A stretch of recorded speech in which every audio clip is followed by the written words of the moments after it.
2025 भर्तियों का वर्ष आज ही सुनिश्चित करें अपना सिलेक्शन और डाउनलोड करें तैयारी कर लो ऐप।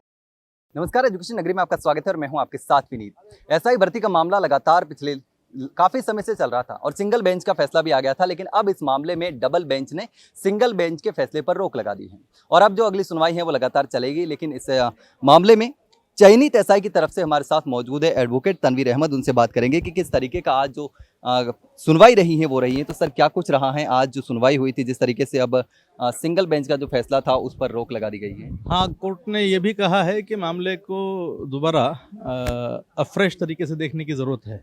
कोर्ट ने कहा कि जो ये एसआईटी की रिपोर्ट है, how it was made available to the petitioners, whether it was supported by the affidavit of the person concern, उसका जवाब उन्होंने दिया कि ये सपोर्टेड बाय एफिडेविट नहीं है।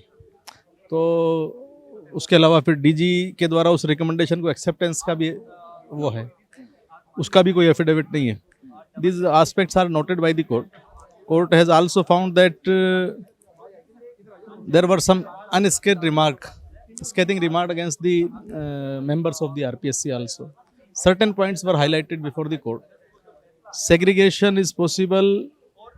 It was the second report of the state government that was not taken into consideration.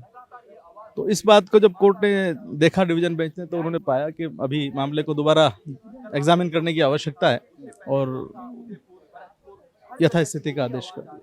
तो अब पूरे मामले को मतलब जिस तरीके से पहले इसमें लगभग 39 हियरिंग हुई थी, सुनवाई हुई, फिर सिंगल बेंच का फैसला आया, तो उस फैसले में कहीं ना कहीं जो जिस तरीके से जांच हुई उस पर सवाल उठ रहे हैं। एसओजी को लेकर जिस तरीके से रिपोर्ट पेश हुई उसको लेकर, फिर याचिका वगैरह, उस पर सारी चीज़ें। We are only purely legal point sir. हमारी जो अपील है केवल और केवल विधिक आधारों पर है। Maintainability of the writ petition, we are on the aspect that whether an unsuccessful candidate can challenge the selection process after participating in it, he can not be permitted to take a somersault.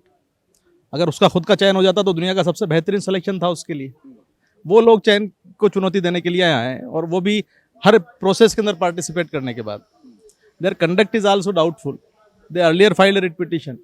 So we have taken these points. We are on the aspect that when segregation is possible, segregation should be done. Why the entire selection is required to be cancelled?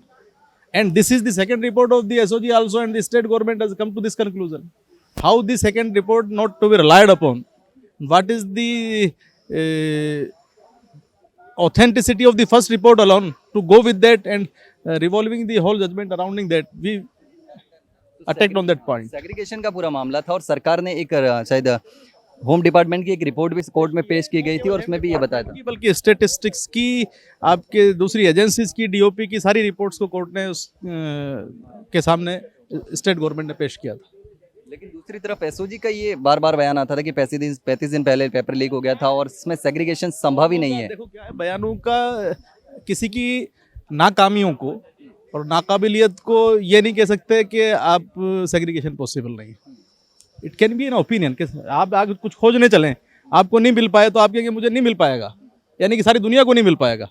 This can not be done. एक सवाल ये भी था कि segregation अगर कर सकते हैं तो आने वाले 5-10 साल लग सकते हैं और उसमें पता नहीं कौन से लोग किस पोजीशन पर होंगे, कहाँ चले जाएंगे, तो उसके बाद एक एक करके 10 साल तक। These hypothetics cannot work in the actual and factually one has to see. You are able to find out na when your whole case is that the mafias have operated. Mafia will why the mafia will leak the paper to all the 800 persons? They will give the papers only to those who have given them money or who have purchased the papers. So it is a case, close and shut case, that when mafia operates, it operates for money, not for mass leakage. बिल्कुल, तो आपने देखा कि जिस तरीके से लगातार जो तनवीर अहमद जो हैं वो चयनित की तरफ से पैरवी कर रहे हैं और अब इस मामले में जो है वो डबल बेंच ने सिंगल बेंच के फैसले पर रोक लगा दी। लेकिन अब जो है वो सुनवाई लगातार चलने वाली है। लेकिन अब देखना होगा कि आखिर डबल बेंच का जो फैसला है वो क्या होने वाला है। डबल बेंच का यही कहना था, जिस तरीके से एडवोकेट्स बता रहे हैं कि अब इस केस को दोबारा देखने की ज़रूरत है, तो दोबारा इस मामले में डबल बेंच पूरे केस को समझेगी, देखेगी। लगातार हियरिंग्स होगी, लेकिन अब देखने वाली बात ये होगी कि डबल बेंच का फैसला जो है वो क्या रहेगा और क्या कुछ रहता है, क्योंकि अब ये केस जो है वो यहाँ रोका गया। हालांकि हाँ, जो चयनित थानेदार हैं उनकी फील्ड पोस्टिंग पर अभी भी रोक जारी है, लेकिन उनकी ट्रेनिंग जो है वो रहने वाली है।